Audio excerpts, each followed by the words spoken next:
నమస్తే, నేను మీ మధు. మాజీ సీఎం జగన్మోహన్ రెడ్డి గురించి ప్రత్యేకంగా చెప్పాల్సిన అవసరం లేదు. అయితే జగన్మోహన్ రెడ్డి మీద సర్జికల్ స్ట్రైక్ జరుగుతుందా అని కొన్ని వార్తలు కూడా వస్తున్నాయి. మరి ఈ సర్జికల్ స్ట్రైక్ కారణంగానే ఆయనకి ఫీవర్ వచ్చిందా అని కూడా కొన్ని వార్తలు అయితే వస్తున్నాయి. మరి అసలు ఏం జరుగుతుంది, జగన్మోహన్ రెడ్డి గారి మీద ఈ సర్జికల్ స్ట్రైక్ ఎందుకు అనే విషయాల గురించి ఈరోజు మనం చర్చిద్దాం. ప్రస్తుతం మనతో పాటు ఉన్నారు senior journalist doctor Durga Vadlamani గారు. వారిని అడిగి మరిన్ని విషయాలను తెలుసుకుందాం. నమస్కారం మేడం. నమస్తే అండి మేడం, ఇప్పుడు జగన్మోహన్ రెడ్డి మీద సర్జికల్ స్ట్రైక్ జరుగుతుంది అని ఒక వార్త అయితే చక్కర్లు కొడుతుంది. అంతేకాదు ఆయనకు ఫీవర్ వచ్చిందని కూడా ఒక వార్తలు చక్కర్లు కొడుతున్నాయి. మరి ఈ సర్జికల్ స్ట్రైక్ కి ఆ ఫీవర్ కి ఏమైనా సంబంధం ఉందంటారా? అంటే ఇక్కడ జ్వరం ఎందుకు వచ్చింది అనేది మీరు ఆలోచించాలి. నిన్న ఆయన వాళ్ళ నియోజకవర్గంలో అంటే పులివెందులకు వెళ్ళారు కదా, బర్త్డే వేడుకల తర్వాత వెళ్ళినప్పుడు ఆయన కార్యకర్తలతోటే నేను ఇంక మీద కార్యకర్తలకు మీరు ప్రాధాన్యత ఇవ్వాలి, తర్వాత సోషల్ మీడియా కార్యకర్తలు నేను కలుస్తాను, వాళ్ళ మీద ఎక్కువ దాడులు జరుగుతున్నాయి, ఇవన్నీ మాట్లాడాడు ఆయన. అయితే ఆయన ఊహించినట్టుగా అందరూ రాలేదు, వాళ్ళు చెప్పుకుంటున్నారు కానీ చాలామంది వచ్చారని. ఆయన అసలు పులివెందుల వెళ్ళిందే పులివెందుల్లో తన ఉనికి చాటుకోవడం కోసం. ఇవాళ పులివెందుల్లో చాలామంది వైసీపీకి సంబంధించిన వాళ్ళు టీడీపీలో జాయిన్ అవ్వడం జరిగింది. అది ఆయన తట్టుకోలేకపోతున్నారు. ఒకటి. రెండు, చంద్రబాబు నాయుడు చాలా తీవ్రంగా ఆయన రియాక్ట్ అవ్వడం జరిగింది. తర్వాత పవన్ కళ్యాణ్ ఏ కీలు కాకీలు ఏ కాలు కాకాలు తీసేస్తాము, యోగి ఆదిత్యనాథ్ ఏదైతే ఉందో ఆ సంస్కృతిని ఇక్కడ ప్రవేశపెడతామన్నారు. అదేవిధంగా లోకేష్ కూడా రెడ్ బుక్లో 3 పేజీలే ఇంకా అమలు చేశాము, ఇంకా చాలా పేజీలు ఉన్నాయన్నారు. దానికి వెంటనే వీళ్ళందరూ కూడా రియాక్ట్ అయిపోతున్నారు. అయితే ఇవాళ జగన్మోహన్ రెడ్డికి వచ్చిన నష్టం ఏం జరిగిందంటే, ఇప్పుడు ఆయన పుట్టినరోజు వేడుకలకి ఇవాళ మాచవరం ఎక్కడో 17 మందిని అరెస్ట్ చేశారు. వాళ్ళు బైక్స్ మీద ర్యాలీ చేశారు. అంటే ర్యాలీ చేస్తే తప్ప, అగో ర్యాలీ చేస్తే అరెస్ట్ చేశారు అని వైసీపీ వాళ్ళు అంటున్నారు. ర్యాలీ చేస్తే తప్పు కాదు, సైలెన్సర్లు తీసేసి ప్రజల్ని ఇబ్బంది పెట్టి పర్మిషన్ లేకుండా అలా చేయటం అనేది తప్పు ఒకటి. రెండోది, రక్త తర్పణాలు చేయటం అనేది ఇంకా పెద్ద తప్పు. గొర్రె పొట్టేళ్ళను కోసి ఆయన ఏమంటారు ఫ్లెక్సీకి వాళ్ళు రక్తంతో తర్పణం చేయటం అనేది తప్పు. ఆ తర్వాత ఇంకా చాలా ఇలాంటివే చేశారు వాళ్ళు. ఈవెన్ శబరిమల వెళ్ళి అది చేయటం. అయితే వీటిని ఖండించట్లేదు జగన్మోహన్ రెడ్డి. ఇవాళ జగన్మోహన్ రెడ్డికి ఎందుకు జ్వరం వచ్చిందంటే, ఇవన్నీ ఖండించకుండా ఆయన ఇవాళ యాక్చువల్గా ఇడుపులపాయకి వెళ్ళి అక్కడ క్రిస్మస్ ముందు రోజు ప్రార్థనల్లో పాల్గొవాలి. అది చేయలేదు. ఎందుకంటే అక్కడ విజయం వస్తుందేమో, లేదు షర్మిల వస్తుందేమో అనే భయంతో వెళ్ళలేదా, అందుకని కూడా జ్వరం వచ్చిందా? నిజానికి పండగ అంటే అందరు కలిసి జరుపుకునే పండగ. అదేంటో క్రిస్మస్ ని ఆయన ఒక్కడే జరుపుకుంటున్నట్టు పులివెందులకు వెళ్ళిపోయారు. ఇప్పటికైనా అందరూ కలిసి జరుపుకుంటారా వాళ్ళు? ఎవరందరూ ఎవరు? ఎందుకండి వద్దనుకున్నాడు కదా. ఇప్పుడు జగన్మోహన్ రెడ్డి తండ్రినే వద్దనుకున్నాడు. ఎలక్షన్స్ ముందు తండ్రి ఫోటో తీసేస్తాడు, మీకు తెలుసో లేదో. ఓడిపోయాక మళ్ళీ తండ్రి ఫోటో పెట్టుకున్నాడు. ఇప్పుడు అవసరానికే తండ్రి, అవసరానికే తల్లి, అవసరానికే చెల్లి. ఇవాళ ఏమైంది, అప్పుడు ముఖ్యమంత్రిగా వీళ్ళు పనికొచ్చారు అవడానికి. ఇప్పుడు ముఖ్యమంత్రిని అవలేదు నేను, ఇంకా మీ అవసరం ఏముంది, మీకు ఆస్తి ఎందుకు ఇస్తానన్నాడు. మరి నెక్స్ట్ వచ్చే ఎలక్షన్స్ కన్నా వీళ్ళ అవసరం ఉంటుంది కదా? ఉండదు. ఇప్పుడు ఆయన ధీమా ఏంటంటే, నేను నెగ్గుతాను 2.0 2029 రప్పరప్ప. అవును. ఇప్పుడు చెల్లి చెల్లి, తల్లి తల్లి కాదు, రప్పరప్ప. ఆ రప్పరప్ప అనే 2 ఏమంటారు పదాలు నన్ను కాపాడతాయి అనుకుంటున్నాడు. రప్పరప్ప అంటే ఏంటి, మేము వచ్చాక మేము మిమ్మల్ని కొడవలతో అడ్డంగా నరికేస్తాం, మేము రాగానే 2 నెలల్లో మీ అందరినీ జైల్లో వేసేస్తాం. ఇలా చెప్తూ ఉంటే ఎవరు వస్తారు? అయినా ఇప్పుడు షర్మిల ఎందుకు వెనక్కి వస్తారండి? అంత నీచంగా మాట్లాడిచ్చి ఎంజాయ్ చేసిన అన్నగారి దగ్గరికి ఏ చెల్లైనా మళ్ళా వస్తుందా? ఆయన న్యాయంగా ఇవ్వాల్సిన ఆస్తి అది, తండ్రి చెప్పిన విధంగా ఆయన ఇవ్వాలి.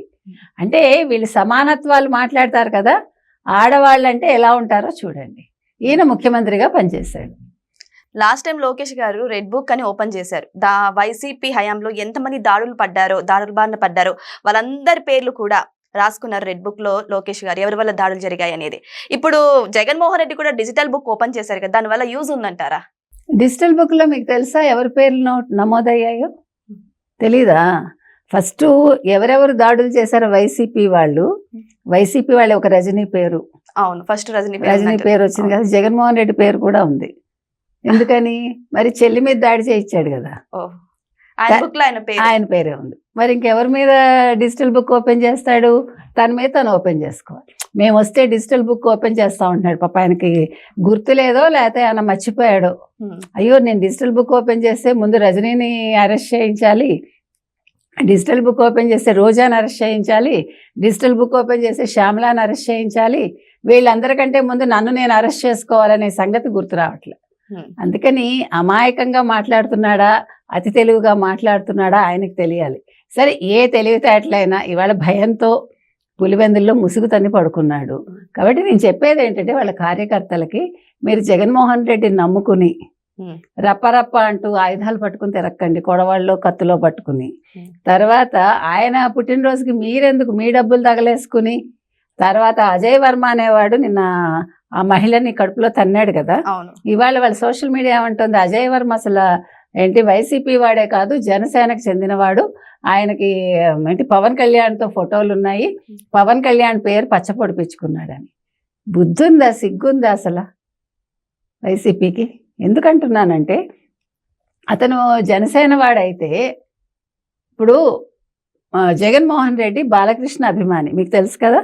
అదేవిధంగా గతంలో ఆయన బాలకృష్ణ అభిమాన సంఘానికి అధ్యక్షుడిగా కూడా ఉన్నాడు ఆయన. మరి అప్పుడు ఆయన తెలుగుదేశం వాడైతాడా? ఇప్పుడు అభిమానం వేరు, పార్టీ వేరు. పవన్ కళ్యాణ్ ఫ్యాన్స్ అన్ని పార్టీల్లోనూ ఉన్నారు.